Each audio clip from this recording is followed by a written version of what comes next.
શાન ગણાતી દૂધસાગર ડેરીએ દૂધ સંપાદનમાં નવો ઇતિહાસ રચી દીધો છે। ડેરીના 65 વર્ષના ઇતિહાસમાં નોંધાયેલી સૌથી વધુ દૂધની આવકથી સહકારી ક્ષેત્રે નવો કીર્તિમાન સ્થપાયો છે। ડેરીમાં દૂધની આવક વિક્રમી સપાટીએ પહોંચતા સંચાલકો અને પશુપાલકોમાં અનેરો ઉત્સાહ છે। દૂધસાગર ડેરીમાં દૂધની આવકમાં ધરખમ વધારો નોંધાયો છે। ડેરીમાં એક જ દિવસમાં 45 લાખ લીટર દૂધની આવક નોંધાઈ, જે છેલ્લા 65 વર્ષમાં સૌથી વધુ છે। અગાઉ દૂધની આવક 30 થી 32 લાખ લીટર રહેતી હતી, જેમાં સીધો મોટો ઉછાળો આવ્યો છે। ડેરીના સત્તાધીશોના જણાવ્યા મુજબ છેલ્લા 5 વર્ષથી પશુપાલકોને દૂધના સારા ભાવ મળે છે। ઉપરાંત વર્ષના અંતે ભાવ વધારો, પશુપાલકો માટે વીમા કવચ, વેટરનરી સેવાઓ અને સસ્તું તેમજ સારું પશુદાણ જેવી સુવિધાઓને લીધે પશુપાલકોનો ડેરી પર વિશ્વાસ વધ્યો છે। પશુપાલકોને હવે ભરોસો છે કે દૂધના ભાવ ઘટશે નહીં અને સારો નફો મળશે, જેના પરિણામે તેઓ પશુપાલન વ્યવસાય તરફ વધુ વળ્યા છે।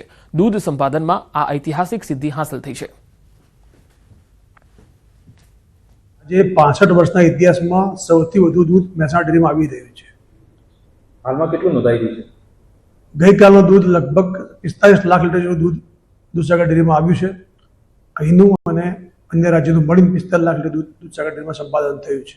પહેલા કેટલું થતું? પહેલા દૂધ લગભગ 30 થી 32 લાખ લીટર આવતું હતું, બંનેનું મળીને, ગુજરાતનું બહારનું બંનેનું મળીને। ગુજરાતભરમાંથી 31મી ડિસેમ્બરની ઉજવણીને ધ્યાનમાં રાખીને પોલીસ દ્વારા સઘન ચેકિંગ કરવામાં આવી રહ્યું છે। સુરક્ષા વ્યવસ્થા મજબૂત કરાઈ છે। રેન્જ આઈજી વિરેન્દ્રસિંહ યાદવે આ નિવેદન આપ્યું છે। તેમણે કહ્યું છે કે પોલીસ રેન્જ વિસ્તારોમાં પેટ્રોલિંગ અને સઘન ચેકિંગ કરી રહી છે। રેન્જ વિસ્તારમાં જે ચેકપોસ્ટ ચાલુ છે ત્યાં અને બંધ છે ત્યાં પણ પોલીસ દ્વારા ચેકિંગ કરવામાં આવી રહ્યું છે। 31નું આયોજન થશે તે જગ્યાની માહિતી પણ લેવામાં આવી રહી છે। 31ને લઈને શરતોને આધીન પાર્ટીની મંજૂરી આપવામાં આવી છે। 31ને લઈને અત્યારથી જ પોલીસ સતર્ક છે અને પોલીસ દ્વારા પેટ્રોલિંગ કરવામાં આવી રહેલ છે। એની અલાવા રેન્જના જે બોર્ડર જિલ્લાઓ હોય તે જગ્યાએ જે પણ ચેકપોસ્ટ છે, અમુક ચેકપોસ્ટ ચાલુ છે અને અમુક જે ચેકપોસ્ટના રીતે ચાલુ નથી એવા રસ્તાઓ ઉપર પણ પોલીસની ચેકિંગ ચાલુ છે અને પેટ્રોલિંગ છે અને કોઈ પણ ગેરકાયદેસર પ્રવૃત્તિ જે કરતા હોય આ લોકોને પકડવામાં પણ આવી રહેલ છે। તો અમદાવાદમાં ટ્રાફિક પોલીસ કર્મીઓ માટે પ્રમાણ એપ લોન્ચ કરવામાં આવી। પોલીસ કર્મીઓના રોલ કોલ અને મેનેજમેન્ટ સિસ્ટમ માટે આ એપ લોન્ચ કરાઈ છે। પોલીસ કર્મીની હાજરી, રજા અને તમામ માહિતી આ એપ પરથી મેળવી શકાશે। પોલીસ કર્મી પોતાની ફરજ પર પહોંચી હાજરી પૂરતા જ લોકેશન જાણી શકાશે। પોલીસ કર્મી રજા માટે એપ્લિકેશનમાં રિક્વેસ્ટ પણ મોકલી શકશે। શહેરના ટ્રાફિક પોલીસ કર્મીઓ પર નજર રાખવી અને તેમની ફરજ અંગે સચોટ માહિતી મેળવવી શક્ય ન હતી, પરંતુ 1 જાન્યુઆરીથી આ આખી પ્રક્રિયા ઓનલાઈન થશે।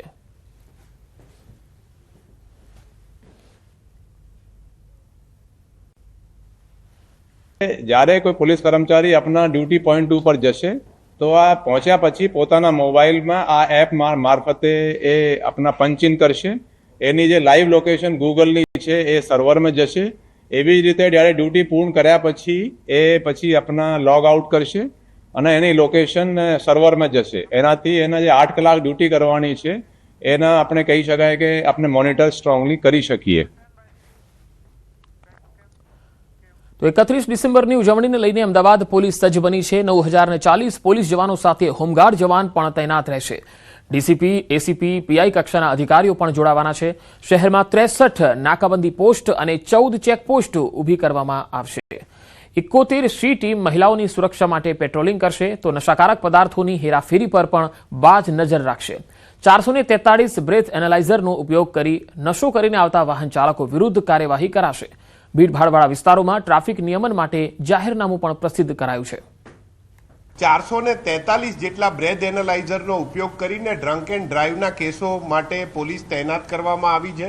આ ઉપરાંત કોઈ પણ અનિશ્ચિતતાને પહોંચી વળવા માટે ક્યુઆરટીની 9 ટીમ, બીડીડીએસની 4 ટીમ, 123 જેટલી 112 જનરક્ષક અને પીસીઆર વાહન તેમજ 39 સ્પીડ ગન કેમેરા અને 2560 બોડી વોર્ન કેમેરા સાથે પોલીસ આ 31મીની ઉજવણીને સુરક્ષા આપવા માટે અને પ્રજાની સુખાકારી માટે તૈનાત કરવામાં આવી છે।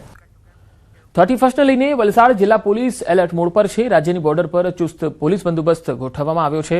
દમણ, દાદરાનગર હવેલી, પાડોશી રાજ્ય મહારાષ્ટ્રમાં દારૂની છૂટ છે, જેથી લોકો ઉજવણીના ભાગરૂપે જતા હોય છે। જોકે કેટલાક લોકો દારૂ પીને ગુજરાતમાં પ્રવેશ કરતા હોય છે અને કેટલાક ગેરકાયદેસર રીતે દારૂ ઘુસાડતા હોય છે, જેને લઈને પોલીસે બોર્ડર પર કડક ચેકિંગ હાથ ધર્યું।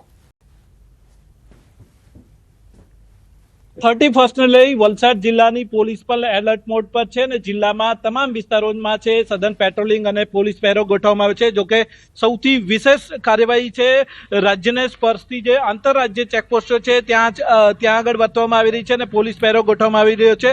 આપણે જણાવી દઈએ કે વલસાડ જિલ્લો દારૂની છૂટ ધરાવતા સંઘ પ્રદેશ, દમણ, દાદરાનગર હવેલી અને મહારાષ્ટ્રની હદ પર આવે છે. આથી અહીંયા આગળ પોલીસ દ્વારા છે 31 નિમિત્તે વિશેષ કાર્યવાહી કરવામાં આવે છે અને અહીંયા આગળ રાજ્યમાં પ્રવેશતા જે વાહનો છે તેનું ચેકિંગ કરવામાં આવે છે. સાથે જ નશાની હાલતમાં જે લોકો ગુજરાતમાં પ્રવેશે છે તેમને ઝડપવા માટે પણ બ્રીથ એનાલાઇઝર દ્વારા છે અહીંયા આગળ તપાસ કરવામાં આવે છે. આપને જણાવી દઈએ કે સંઘપ્રદેશ, દમણ, દાદરનગર હવેલી અને મહારાષ્ટ્રની હદ પર વલસાડ જિલ્લા પોલીસ દ્વારા છે 17 જેટલી ચેકપોસ્ટો ઊભી કરવામાં આવી છે અને આ ચેકપોસ્ટોમાં પોલીસ જવાનો છે તૈનાત થયા છે અને અહીંયા આગળ વાહન ચેકિંગ કરવામાં આવી રહ્યું છે. સાથે જ દારૂની હેરાફેરીને રોકવા માટે પણ પોલીસ દ્વારા વિશેષ તકેદારી રાખવામાં આવી રહી છે અને જે લોકો અહીંયા આગળ ગુજરાતમાં દારૂ નશાની હાલતમાં ઝડપાય છે તેમને ઝડપવા માટે પણ પોલીસ દ્વારા સાયન્ટિફિક રીતે છે બ્રીથ એનાલાઇઝર દ્વારા તપાસ કરવામાં આવી રહી છે અને અહીંયા આગળ જે આંતરરાજ્ય ચેકપોસ્ટ છે ત્યાં આગળ પોલીસ દ્વારા વિશેષ તકેદારી રાખવામાં આવે છે. જે લોકો પીધેલા પકડાય છે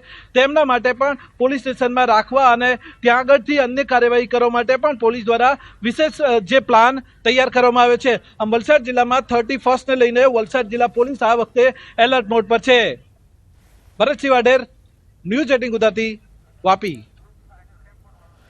દાહોદ બોર્ડર પર 31 ડિસેમ્બરને લઈને પોલીસ દ્વારા સઘન ચેકિંગ હાથ ધરાયું. ધાવડિયા, ખંગેલા, ચાકલિયા સહિતની મહત્વની ચેકપોસ્ટ પર પીઆઈ, પીએસઆઈ સહિતના કર્મચારીઓ તૈનાત કરાયા છે. દાહોદ, મધ્યપ્રદેશ અને રાજસ્થાનની સરહદ હોવાથી બુટલેગરો દ્વારા ગુજરાતમાં મોટા પાયે દારૂ ઘુસાડવાના પ્રયત્નો થતા હોય છે. એક મહિનામાં 1 કરોડથી વધુનો વિદેશી દારૂ પોલીસે જપ્ત કર્યો હતો. પોલીસ દ્વારા અંતરિયાળ વિસ્તારોમાં પણ ચેકિંગ કરાયું છે. બોર્ડર વિસ્તારમાં હાઈટેક સીસીટીવી કેમેરા દ્વારા નજર રખાઈ રહી છે. ચેકિંગની ટીમ દ્વારા આવતા જતા તમામ વાહનોનું સઘન ચેકિંગ કરવામાં આવે છે. ખાસ કરીને આંતરરાજ્ય જે ગેરકાયદેસર પ્રવૃત્તિઓનું તેમજ ગેરકાયદેસર કેફી પીણા તેમજ પદાર્થોનું વહન થતું હોય છે એ બાબતે વિશેષ ધ્યાન આપવામાં આવે છે. તેમજ તમામ ગેરકાયદેસર પ્રવૃત્તિને શોધી કાઢી તેને નિસ્તનાબૂદ કરી અને આગામી 31 ડિસેમ્બરનો તહેવાર ગુજરાતની અંદર એકદમ શાંતિપૂર્ણ રીતે ઉજવવામાં આવે તે બાબતે પોલીસ સતત ખડે પગે છે. 31 ડિસેમ્બરને હવે ટૂંક જ સમય રહ્યો છે અને કહી શકાય કે ગુજરાતની અંદર કેટલીક જગ્યાઓ પર પાર્ટીનું આયોજન કરતા હોય છે અને ગુજરાતની જે અંદર પાર્ટીનું આયોજન કરતા હોય છે તેની અંદર જે નશાનો પણ વેપાર થતો હોય છે, જેના લીધે હાલ તમામ જે બોર્ડરો છે દાહોદ જિલ્લાની તે તમામ બોર્ડરો ઉપર સઘન ચેકિંગ હાથ ધરવામાં આવી રહી છે. આપ દ્રશ્યોમાં જે પ્રમાણે જોઈ શકો છો એ પ્રમાણે કે પીએસઆઈ, પીઆઈ સહિતના જે કક્ષાના અધિકારીઓ છે તે અહીંયા તૈનાત છે અને તમામ જે વાહનો છે રાજસ્થાન બોર્ડર પરથી આવતા જે વાહનો છે તે વાહનોની અંદર સઘન ચેકિંગ હાથ ધરવામાં આવી રહ્યું છે. તમામ પ્રકારની ચેકિંગ હાથ ધર્યા બાદ જ ગુજરાતની અંદર પ્રવેશ આપવામાં આવી રહ્યો છે. ગાડીની અંદરથી તમામ જે પેસેન્જર હોય અથવા તો જે લોકો બેઠા હોય તેમને ઉતારી અને પછી ત્યારબાદ ગાડી ચેક કરવામાં આવતી હોય છે. દાવડિયા, ખંગેલા, ચાકલિયા, મીનાખિયાર સહિતની તમામ બોર્ડરો ઉપર પીઆઈ, પીએસઆઈ સહિતના જે પોલીસ કર્મચારીઓ તૈનાત કરી દેવામાં આવ્યા છે. તમામ જે વાહનોને ચેક કરવામાં આવી રહ્યા છે. અગાઉ 1 મહિનાની અંદર દાહોદ જિલ્લાની મહત્વની બોર્ડરો ઉપરથી 1 કરોડથી વધુનો વિદેશી મુદ્દામાલ જપ્ત કરવામાં આવે છે. તેના કારણે લઈને બુટલેગરો પણ આવની ટીમને અપનાવતા હોય છે. ત્યારે પોલીસ પણ હાઈટેક બની છે અને હાઈટેક સીસીટીવીના મદદથી પણ બોર્ડર ઉપર ચેકિંગ હાથ ધરવામાં આવી રહી છે. મહત્વની વાત એ છે કે બોર્ડર પર તો ચેકિંગ થઈ રહી છે, પરંતુ જે અંદરના જે આંતરિક રસ્તાઓ છે, આંતરિક રસ્તાઓ ઉપરથી કેટલીક વાર બુટલેગરો પોતાના મુદ્દામાલ જે ગુજરાતની અંદર ઘુસાડતા હોય છે, પરંતુ પોલીસ દ્વારા તમામ આંતરિક રસ્તાઓ પર પણ ચેકિંગ હાથ ધરવામાં આવી છે. સૌરભ ગેહલોત, ન્યૂઝ 18 ગુજરાતી, દાહોદ. અમદાવાદમાં મોટી લૂંટના કાવતરાનો અરવલ્લીમાં પર્દાફાશ થઈ ગયો. શામળાજી પોલીસે 3 દેશી કટ્ટા અને 18 કારતૂસ સાથે એકને ઝડપી લીધો છે. બાઇકની સીટમાં ચોરખાનું બનાવી અને હથિયારો છુપાવ્યા હતા. જિલ્લા પોલીસ વડાએ માહિતી આપી. આ કેસ મામલે એસઓજી પોલીસે આરોપીના 7 દિવસના રિમાન્ડ મેળવ્યા છે. અગાઉ ચાલુ વર્ષે અમદાવાદમાં બોપલમાં 73 લાખની સોનાની લૂંટ કરી હતી. ફાયરિંગ કરીને જ્વેલર્સની દુકાનમાં લૂંટ થઈ હતી. ચેઇન સ્નેચિંગમાં પણ 25,000ની લૂંટનો આ આરોપી રહ્યો છે. આરોપી બિરેન્દ્ર કુમાર ચંદ્રપાલ ખટીકની ધરપકડ કરી લેવાઈ છે. કુલ 4 શખ્સોની ટોળકી બનાવી અને લૂંટની ફિરાકમાં હતા. અને 3 ફરાર શખ્સોને ઝડપી લેવા કાર્યવાહી ચાલી રહી છે. 1.5 લાખના મુદ્દામાલને જપ્ત કરાયો છે. અરવલ્લી પોલીસ અમદાવાદ પોલીસ સાથે સંપર્કમાં છે. ઉત્તર પ્રદેશના ફરુખાબાદથી બાઇક લઈ અને 2 દિવસ પહેલા નીકળેલો અને લૂંટના ઈરાદે અમદાવાદની આજુબાજુ અથવા અમદાવાદ સિટીમાં ક્યાંય લૂંટ કરવાના ઈરાદે એ 4 લોકો એક સાથે નીકળેલા અને એમની પાસેથી અમે 3 કટ્ટા દેશી ઇન્ડિયન મેડ ગન અને 18 જીવતા રાઉન્ડ કબજે કરેલા છે.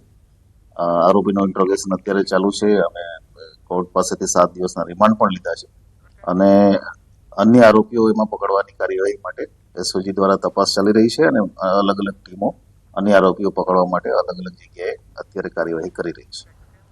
સુરતમાં આપ નેતાના ખંડણી રેકેટનો મોટો ખુલાસો થયો છે. સોશિયલ મીડિયા દ્વારા વેપારીઓ પર દબાણ, સુરતમાં રાજકીય હલચલ મચાવી દે તેવો ખંડણી રેકેટનો ચોંકાવનારો ખુલાસો થયો છે. આમ આદમી પાર્ટીના યુવા વિંગના મહામંત્રી શ્રવણ જોશી સામે ગંભીર આક્ષેપો સાથે આ મામલો સામે આવ્યો. સોશિયલ મીડિયાનો ભય બતાવી અનાજ દુકાનદારો પાસેથી નિયમિત રીતે હપ્તા વસૂલાતા હોવાનો આરોપ વેપારીઓએ લગાવ્યો.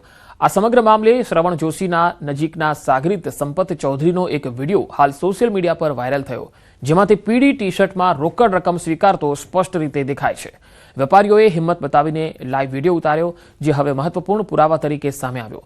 વેપારીઓના જણાવ્યા પ્રમાણે દર મહિને 25,000 રૂપિયાનું હપ્તું આપવા દબાણ કરવામાં આવતું હતું. અત્યાર સુધીમાં અંદાજે 10 વેપારીઓ પાસેથી 3.5 લાખની વસૂલાત કરી લેવામાં આવી હોવાનો ગંભીર આરોપ છે. જો પૈસા ન આપે તો લાયસન્સ રદ કરાવી દેવાની, દુકાન બંધ કરાવી દેવાની અને ફેસબુક લાઈવ કરીને સામાજિક પ્રતિષ્ઠા ખરડવાની ધમકી આપવામાં આવતી. વિશેષ વાત એ છે કે વાયરલ વિડીયોમાં સંપત ચૌધરી ખુદ કબૂલાત કરતો સંભળાય છે કે બધા પૈસા શ્રવણભાઈના છે. આ નિવેદન બાદ આ મામલો વધારે ગંભીર બની ગયો છે. સીધો આપના યુવા નેતૃત્વ સુધી પહોંચતો દેખાઈ રહ્યો છે. ગોડાદરા વિસ્તારમાં 1 લાખ રૂપિયાની લેતી દેતીનો વિડીયો પણ પુરાવા તરીકે સામે આવ્યો.